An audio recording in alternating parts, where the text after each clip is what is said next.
So call to order the city's Committee on Economic and Community Development. It is April 16th. And before we start the meeting, I've been given a draft script for remotely conducted Economic and Community Development Council meetings that Denise has asked me to read. And if I could do that, then we'll proceed to our 3 agenda items that we have. Draft script for remotely conducted Economic and Community Development Council meetings. Confirming member access. As a preliminary matter, this is City Council President Paul Guanci, Chair of the Economic and Community Development Council. Before beginning the meeting, I would like to announce that this meeting is being recorded by the City of Beverly and live streamed by BevCam on both Channel 99 and via BevCam's YouTube channel. I would like to confirm that all members and persons anticipated on the agenda are present and can hear me. Members, when I call your name, please respond in the affirmative. Darlene Wynn? Here, yes. Here. Mike O'Brien? Yes. Neil and Douglas? Here. Yes. Richard Vincent? Here. And Bill Howard? Here. Great. Introduction to remote meeting. Good evening. This open meeting of the Economic and Community Development Council is being conducted remotely, consistent with Governor Baker's executive order of March 12, 2020, due to the current state of emergency in the Commonwealth precipitated by the outbreak of COVID-19. In order to mitigate the transmission of the virus, we have been advised and directed by the Commonwealth to suspend public gatherings, and as such, the governor's orders suspend the requirement of the open meeting law to have all meetings in a publicly accessible physical location. Further, all members of public bodies are allowed and encouraged to participate remotely. The order allows public bodies to meet entirely remotely so long as adequate alternative public access is afforded so that the public can follow along with the deliberations of the meeting. Hello. Hi. Oh, that was her again. I know, and I just put it back on and Denise, stop. Ensuring public access does not ensure public participation. Unless they cannot hear me because they seem to be continuing to. Unless such participation is required.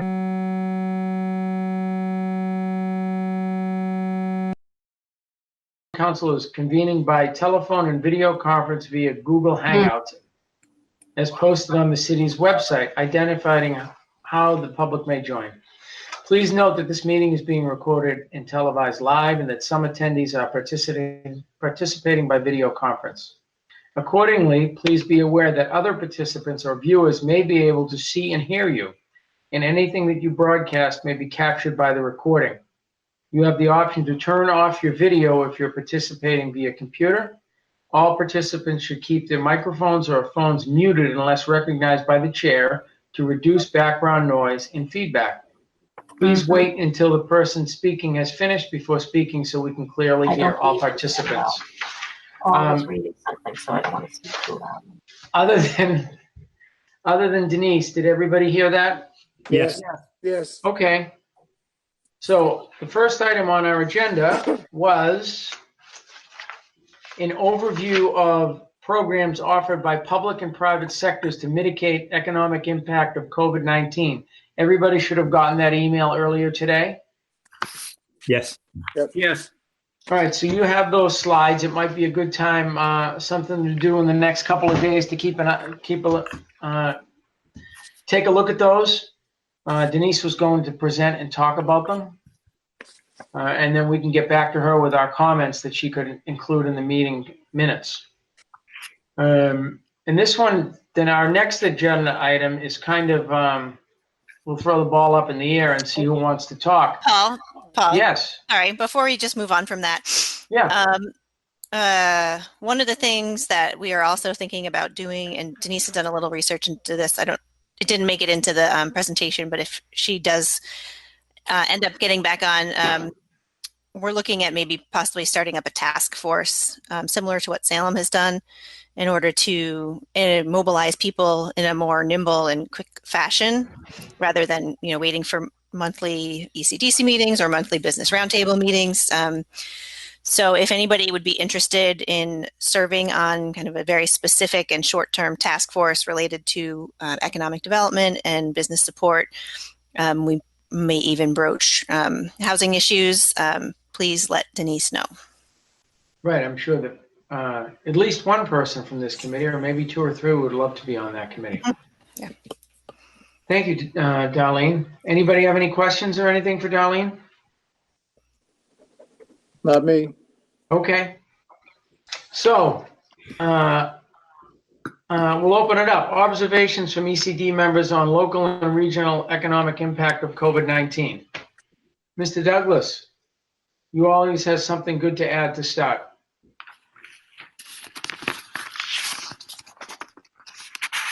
Or Mr. Howard, Mr. O'Brien, or Mr. Vincent?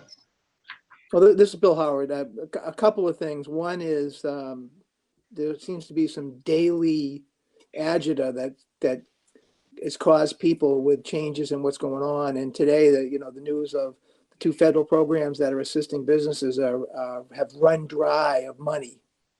Certainly isn't going to help this situation until Congress gets its act together and puts together some more money on the table so that people can take advantage of these two programs. So that makes it just more difficult for folks. That's one that I just wanted to mention that. Yeah, I saw that today also, Bill. Now, you being a banker and all, if you've already gone through the process and your bank that you're working with has answered you and said that you've been approved, are those businesses eligible for that? Is there still funding for people that have completed their applications? Don't stick me to this, but it seems that if the people have been in, the loan's been approved, and all the paperwork is in, I think it seems like they're under the program, and they're not accepting any new applications. Yeah. Until they get the funding squared away. Well, that's good to know. And then I know Jim Wallace is always good about giving us, sending us emails as to what's going on, and we get at least one a day as to how things are going to affect the business community. Yeah, she does a good job with that. How are things going on Cabot Street? Any feedback on that? I've just been in the house for about 3.5 weeks now. Right. On the construction or businesses along Cabot Street? Just along the businesses. Well, I think very few are open now, Michael. I think that it was a big deal for John Mahoney from Atomic Cafe to close. But John closing, I know he does a pretty good retail business with his coffee. It allowed the city to start doing the sidewalk in front of his property. And I know if Michael Collins comes back, he's going to give us an update on Cabot Street. But I mean, there are businesses out there along Cabot Street, along Rantoul Street, North Beverly, that are still trying to make it. Most of them in the food service industry doing takeout and deliveries. And as somebody who does that, I mean, you have good days and bad days. Business certainly isn't as usual, but as in a situation like mine, it's better to be open and do half the business than be closed and do none of it. And that's what I hear from other places. We all kind of stick together also. I know it seems like I've been getting either from the city or from Main Streets a list of the restaurants that are offering order and then pick up or deliver. Yeah, they're trying. And the Chamber of Commerce is working pretty hard also. Yeah. And then you have today. Papa Gino's, what's going in there? So it seems like they're doing a lot of work on that building. Enterprise Rent-A-Car is moving up from Rantoul Street. Because they're out of that spot because of the Depot Square 2 project. Right. One of the big questions with this whole thing is how long is this going to last? And nobody has an answer at the moment until they figure out the medical side, if you will. Until people can get back to work with some comfort on a regular basis, the sustainability of some of these businesses is really in question. So it's really difficult for them as they navigate through all of this. Right. Yeah, Paul? Yes, sir. There's been much discussion about the potential reopening of selected businesses the 1st of May. Has the city given any serious consideration to what extent that might be a possibility? No, I haven't spoken to the mayor about it, but the mayor has been pretty good about following what Governor Baker does. Obviously, it would be great if he was here, but I mean, that's something that I could ask him, whether he starts to decide to let service businesses open up. I mean, you look at it, all your small businesses, your nail salons, your hair salons, things like that. I mean, My thoughts were really in a somewhat different direction, and okay. Having a great regard for the difficulties that the construction industry is presently laboring under. Many of the smaller contractors are just simply out of business at this stage. And I can think of nothing more important to the potential revival of our industry than for the state to allow the advancement of all construction projects. Just open the gates, whether you're a one-man job or a one-person job, or whether it's a multiple employee business. The importance of putting that industry back into operation is, I think, a significantly important consideration. Now, allied to that, the finance and insurance industries. Mike, are you still operating? Well, just from away, actually, in my business, the foot traffic has really hasn't been much in the past couple of years anyhow. I do most of the work by telephone, fax, email, and online. So it really hasn't impacted the insurance agency at all. I go in twice a week after hours just to pick up the mail, but I'm kind of enjoying this, actually. Well, having access to risk management in some significant fashion is vital to the advancement of the construction business, and so the full-scale operation of finance and insurance, it seems to me, also must accompany the opening of the construction business, and I'm curious as then to what extent the city may have given some consideration to that, and to what extent we could or should be advocating something of that nature to the governor. Well, that's something that as city officials will have to talk about. I know Michael Collins is back with us. Michael, do you have any thoughts on opening up the construction industry and allowing building and contractors to start working? For the most part, people are still working in the private sector. The carpenters walked off and expected all of the other unions to follow suit, but only the painters did and nobody else. And what the carpenters were met with promptly was default notices. So they were put on notice that they were going to be financially liable for the impacts of walking off the job, which has, as you would expect, got their attention. And we're hearing that they're going to be back to work on Monday. But their objective was to try to make sure that their members were safe. And, that's obviously not an unreasonable expectation. So we're hearing that, that there'll be some, I don't know exactly what, but there'll be some additional items that or I don't know, maybe just some clarity as to what the safety items will be. So for the most part, construction is still moving forward. Not in Boston, not in Cambridge, not in Somerville, but everywhere else it's moving. Having said that, the construction industry is very, very slow right now, generally in the Commonwealth. Inside buildings is very, very difficult to manage right now, given the social distancing requirements and the lack of availability of PPE.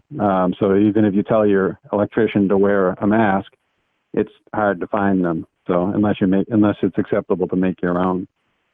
From the city's perspective, we're still moving forward. The police station's still moving forward. We have a construction contract to them on Cabot Street of the cement lining, the water main work, and the sidewalk work. The water main contractor went to the extent of hiring his own industrial hygienist to come audit his own crews on a weekly basis. So he's rotating through all of his crews and just showing up on the job site and making sure that they're all have what they need and that they're all complying with the company's policies on social distancing and whatnot. We're afraid one of our large sources of money is Chapter 90 money for our paving programs. And this year's Chapter 90 money hasn't been released by the legislature because they didn't get it done before this all hit. So now that they haven't got it done, it'd be very easy for them to say, wow, revenues are way down. Let's not release this money. And that would be bad in a lot of ways because, that money should be looked at from an economic standpoint as stimulus money because that's money that will go to the local economy. It will go to local truck drivers and companies in Massachusetts to keep people working. Not to mention it will try to help us, keep our infrastructure in decent condition. But it's, hopefully this is as bad as it gets, and then you'll see more and more construction starting up shortly. But I think there's going to be a ripple effect through the industry where I think a lot of private construction is going to stop. There's so many businesses that aren't going to survive this. So I think the plumbers and electricians in the world who have enjoyed a very good run, I think that run has come to an end. I have some electricians in the family, and they're currently staring at each other, not working. So. Thank you, Michael. And I know that their work continues above Casa de Moda, that project there, and they are working next door to me at the Enterprise, the old Papagino's building. So there are some people out there working. I think those are people that have financing in place. Their commitments in place. Everything's harder to do now. On the larger scale projects, we rely heavily on coordination with National Grid, and National Grid is not allowing its employees to go to the office. So it's made what was already ridiculously long timelines when you deal with National Grid on anything has now turned those into absurd timelines, that's unknown. So National Grid was always very slow to respond to anything. Now it's just unknown. You have no idea. So getting new work approved is going to be extremely difficult. And all private development relies on National Grid to provide electric and gas to it. So right. That's gonna be a massive bottleneck. Starting now. Yeah. Michael, you want to just segue right into how the Cabot Street construction's going and the timeline for that? Sure. We're what we had optimistically hoped to do was work between approximately Kame, across from the St. Mary's Church to Pond Street for the first 2 weeks and get that closed up in the first 2 weeks, and then turn our attention to the stretch from there to Federal Street. Our contractor, in a burst of enthusiasm, has demoed the sidewalk all the way from Pond to Federal. The curb is all set in that stretch. Most of the tree pits are formed, and depending on how the weather goes, we'll be pouring concrete in the next 3-4 days.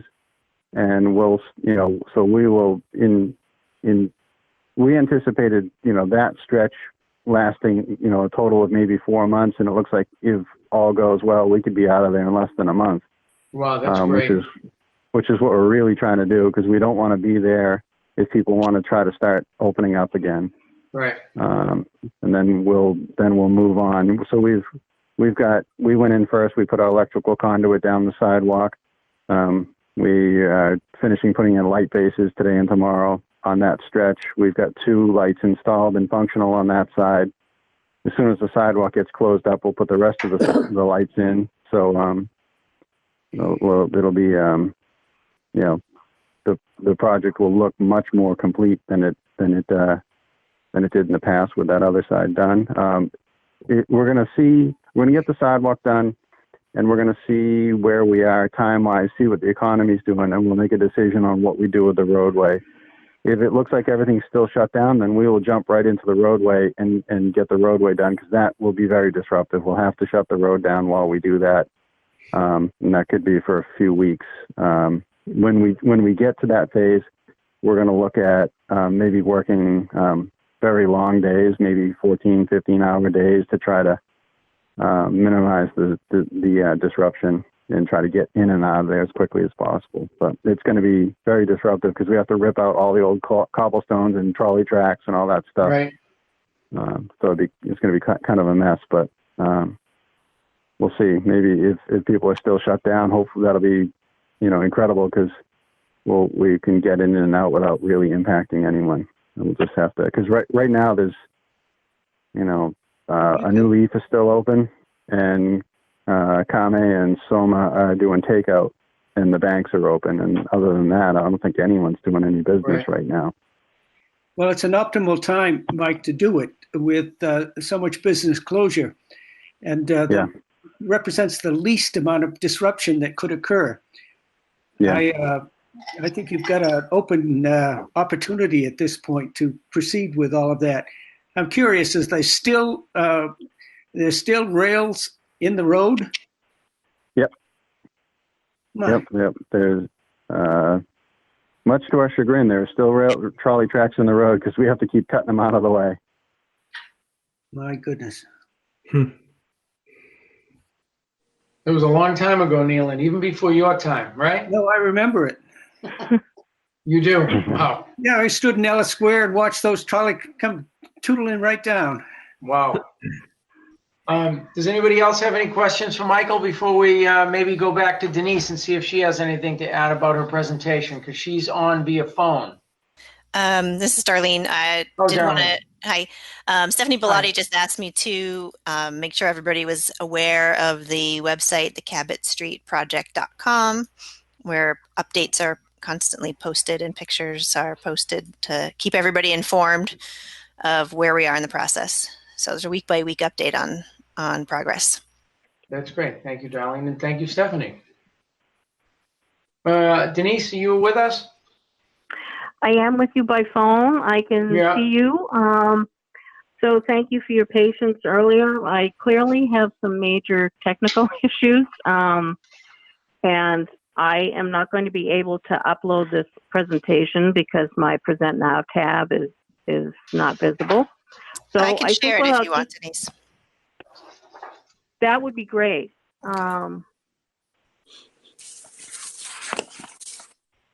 Darlene, that's great if you can do it. Or you want to at least talk about it. Yeah, I mean, you can start and I'll get it up there. Okay. So I think the real point of this, creating this PowerPoint, was just a guide for me. And the point of discussing this issue was to let people know that the city really has been working hard to get information up on its website, information that talks about a variety of topics impacted by COVID-19, and specifically issues that are related to the business community and the workforce. Moving on from the first page. Wow, this is great. Just, just talking about and thank you, Darlene, for doing this. Just tell me when to switch.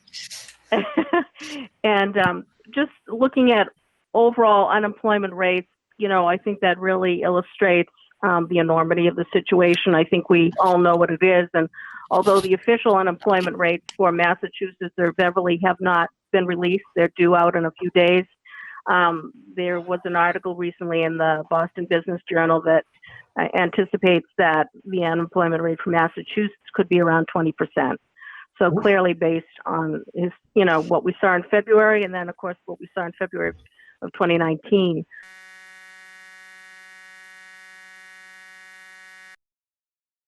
You could go to the next slide. One of the major opportunities or to mitigate the situation was the passage of the so-called CARES Act by the federal government, Coronavirus Aid, Relief, and Economic Security Act, $2.2 trillion. And already a major portion of that has been exhausted. For our purposes, the funds were available for a wide variety of projects and programs. But for our purposes, looking particularly at the assistance that was going to be given to individual households, and there's, been some delays in getting that to households. Multiple programs for small businesses, including the PPP and EIDL programs, which we're going to talk about in a second. Also, assistance for mid-sized businesses. And then finally, major industry, particularly the airline industry, and saving them given the fact that they're necessary to our economy. If you could, next.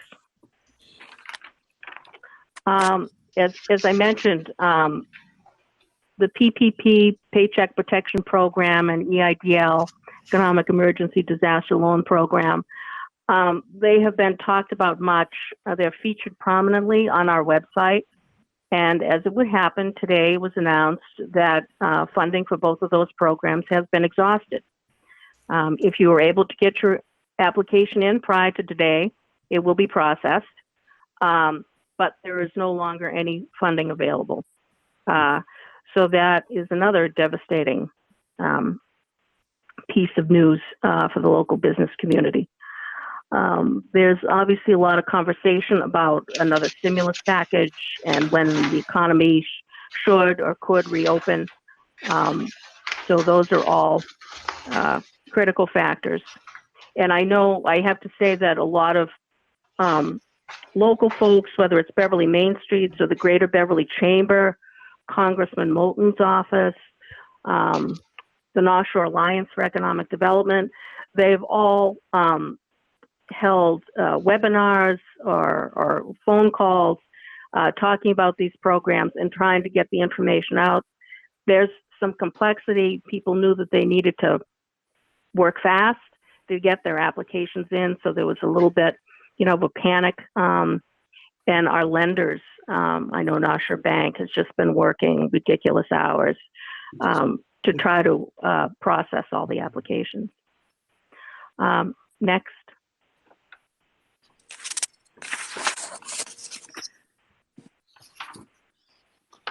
These are some programs that are more geared towards individuals, providing them with unemployment assistance.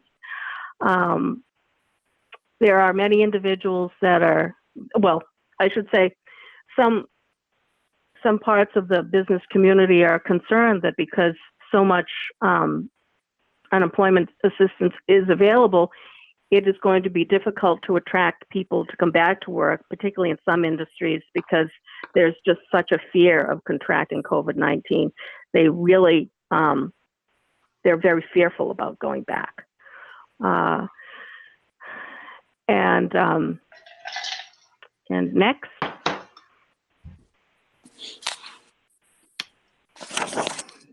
And so we talked about those were, public sector efforts. On the website, we have a lot of information about what the private sector is doing. No, Denise, when you say the website, the city's website? I'm sorry, yeah, the city's website. Thank you. And so I should mention, I mentioned later, but I'll mention it now since you brought it up, that the city has a page devoted to all things COVID-19. And then the economic and community development page focuses on information for the business community and workforce. But that's also touched upon on the city's COVID-19 page as well. And it's actually quite time consuming for a number of us to, keep updating because the ground is constantly shifting. But I just wanted to note that on the website, there is a fair amount of information about not only guidance that's available about how you access funds, but there are also new foundations that have been developed to help artists, to help people in the food service industry.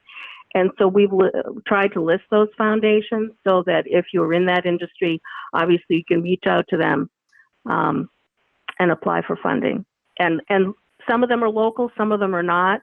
And I would just highlight Essex County Community Foundation is doing a tremendous amount of work on this to help people both financially as well as provide some guidance. Next. And then here's just kind of a shout out to all the local, regional, and state entities that have been working to help folks. I mentioned some of them earlier, those in the left-hand column. Mass Hire, North Shore Career Center, I hadn't mentioned them. They are a great resource. Mass Small Business Development Center, they're an arm of Small Business Administration, as is SCORE. So they're both doing a lot of one-on-one work, if you will, with people via the phone. North Shore Alliance for Economic Development has a program now on Saturday mornings at 7, but it's recorded, so you can visit 104.9 and listen to these programs at your leisure. And they've been doing a lot around this issue. And then we also identify the various state offices that are heavily involved, whether it's unemployment, Executive Office of Health, Housing and Economic Development. They put out a pretty constant stream of updates as to what's happening. They've really been great. The Office of the Attorney General has a lot on their website, rights, obviously, of consumers, workers going back to work. And then the Mass Office of Business Development, aligned closely with EOHED. And then at the bottom of the page, I have the links to both of our web pages, as I talked about earlier when President Guanci asked me the question. And I think the last slide, if you would, and just, if any of you are aware of resources, if you could take just a quick look at our pages, and if you have any thoughts about resources that are out there that we've not identified, please let us know, because we, as I mentioned, we are constantly updating those pages. And I would also say that we've sometimes struggled to get the information out that we amass. And so I think it's fair to say that the city has launched some new platforms like Twitter, maybe Instagram, I'm not sure. Darlene may know that. And maybe another one, just to make sure that we're getting information out there as best we can. And that's it. Thank you, Denise. Any questions or comments? Yeah, I got a quick question, and I'm almost Please. embarrassed. I'm almost embarrassed to ask this, but are there, especially for the small businesses, are there any resources at City Hall they can call with questions or issues that they're struggling to deal with?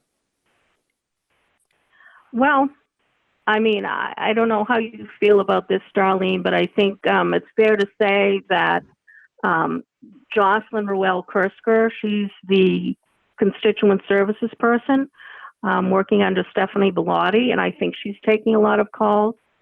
I certainly take calls and emails, and I think we can provide some guidance as to how to set people in the right direction. We have not done or held any informational calls as of yet with SBA. Some others have. I know actually Kevin Haratunian just did one this afternoon on behalf of Topsfield. But that's where things stand right now. Thanks. Thank you. I have a quick question for Denise. Denise, has there been any discussion on the 1099 unemployment? In how so? With regards on the city side, or just? Well, no. I mean, when you were, you were talking about funding, and I know the 1099 unemployment is not yet available, but it was in the planning stages to make it available. The state was trying to position itself, with the idea that it was going to be inundated by applicants. So Yeah. has that been set aside now? Is that off the table? It's interesting. I was on a call this morning, and it was with some folks in the planning community, the North Shore Task Force, and one of their sister entities. And so they were talking about what the state, the focus has largely been up until this point on federal funding through Small Business Administration. But the state is looking at its economic development legislation and its transportation bond bill. Those were kind of inching along prior to this crisis. And so they're probably going to be now reshaped in some way. But I'm thinking that perhaps that issue is going to be addressed by that economic development legislation once it's reshaped. Thank you. All good? Thank you, everyone. Denise, thank you so much. And we're glad that you reappeared in a different form, but it's good that you're with us. Darlene, our next agenda item is the master planning process. You want to touch on that for a little bit? Let us know where we're at. I actually think we lost her. No, she's here, She's here. but her sound is not. Said she left the meeting. I'm back. Can you hear me now? No, back. I see her. Yep, Wait. there she is. Okay. There you are. I muted myself on my headset, apparently. Hey, Darlene, before you get started, yeah. can I ask one thing? Because you mentioned it earlier, and I think it was a great idea. And if it's possible to have more of a sense of urgency than not, and this task force that you talked about earlier, I think would be really helpful to a lot of the businesses and individuals in Beverly. Okay. Yeah, Denise, I had mentioned that before. I know Yep. we talked about it. So, Yep. yeah, I think that's kind of becoming priority and one of the many priorities I think that the mayor's trying to hash through. But something that, Denise and I can work on in terms of assembling people. So I think Denise had said if people were interested, they should reach out to you, or they could reach out to you and just let you know. That would be great. Obviously, we'd try to bring in the chamber and Main Streets and other organizations. And it relates in a little way to the master plan in that, priorities shift a little bit. I was going to say, it was one of these things where, I was saying, but you couldn't hear me. In hindsight, we wish we'd, reviewed it a little faster. Could have had it, Right. we could have had it done a couple of weeks ago. But we have a final draft that we're just kind of going through and revising and things like that. The plan was essentially prepared in January, February, and we were reviewing it internally and going back on iterations and minor corrections and things like that. And I just got off a call before with our consultant doing the same thing. We've decided, under the circumstances, there's questions of whether we'd be able to have a full and fair vetting of a master plan right now without being able to have an in-person meeting. And so we're going to maybe try and wait a couple months, not too many, but maybe we're looking at June and July instead of trying to be done before, by May, I think was our target before. We were hoping to have it to the planning board this month and then to city council before they got really busy. I think now we'll try and, take a little bit of time, put some time between us right now and hope that we can have some sort of public meeting or opportunity for people to come in and talk in person in the summer and hopefully be able to vote on a plan in July, that kind of time frame. We don't want to wait too long. It's important to note that, the plan was really largely prepared and the process was done in the fall in terms of getting public input. And obviously, the other main issue that comes up is, okay, so now how, have the tenets of the plan changed given the current situation? And I think a lot of the meat of the plan and the recommendations and the the basis behind those recommendations haven't changed. It's a long-term plan, and we hope that we can return to those long-term goals, noting that some of them we can tackle really quickly in the future, and that it's still a good, solid plan to guide the city in the future, but just understanding that right now our needs are more targeted. We need to be more nimble. We need to adapt, and the way we'd address that in the plan is, I think there's going to be, like, the first page will be a letter from the mayor, and I think we'll just address that up front. You know, a little intro about, you know, current circumstances, change our priorities for the time being, but we hope that we can restore, you know, come back to this plan when things have calmed down a little bit, when we figured out how we're going to move forward, that there are still important strategies and recommendations that tie into providing housing for our residents, shoring up our economy, focusing on economic diversity, and diversity of businesses and jobs, and all those important things that the plan includes will still be in there, and hopefully we'll still be able to work towards achieving them. So. Well, I think that's a pretty good timeline, June and July, and I think the planning board does meet regularly in July, and the city council, we can always have a special meeting for something as important as this. Yeah, it's good to know. Thank you. Yep. Anybody else have any comments? Neil, and you still with us? You haven't talked enough today. All right, I like to hear from you. Well, it was pleasant to meet Darlene. Yeah. For the first time. Oh, I'm sure I've maybe seen you before, but. Oh, yes, yeah. we have. Yeah. But not in this official capacity. So no. And not on TV. No. Denise, do you think we have anything else to talk about today? I don't think so, sir. I think that kind of covers it for now.